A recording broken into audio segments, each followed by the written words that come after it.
Il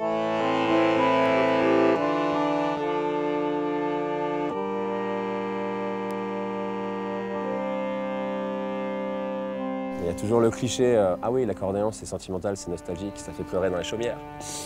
En tout cas, moi je sais que j'essaie pas de pousser ce truc-là à fond parce que voilà, c'est déjà inscrit là-dedans.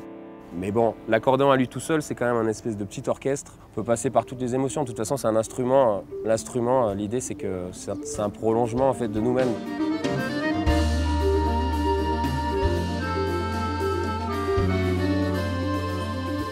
Il faut dire quand même qu'à la base, moi j'ai pas choisi l'accordéon, hein. Je voulais être batteur. Mon père nous a mis l'un et l'autre dans les bras. Et franchement, c'était horrible. Moi, je pleurais. Dès qu'il me mettait l'accordéon sur les genoux, je faisais « Non, mais sérieux, non, la batterie !» C'est dans les années 90, 92, personne rêve de faire de l'accordéon. Enfin, il faut être honnête. L'accordéon, enfin, voilà, c'était pour les grands-mères, c'était ringard, enfin, voilà quoi.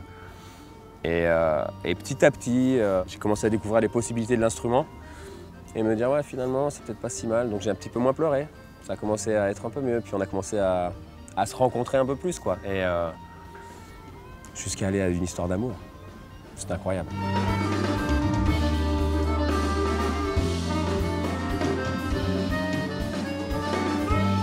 Académie du jazz, les victoires du jazz, voilà, moi je suis nominé avec mon accordéon. Donc l'accordéon qui avait été tant décrié par pas mal de gens. Et donc moi je trouve ça super pour moi, bien entendu, mais je trouve ça super pour l'accordéon et du coup je pense pour les gens peut-être qui font de l'accordéon se disent ben voilà, on peut le sortir, on peut aller voir d'autres milieux, d'autres musiques, d'autres musiciens et ben voilà, je suis content d'y participer un peu aussi moi à ma manière.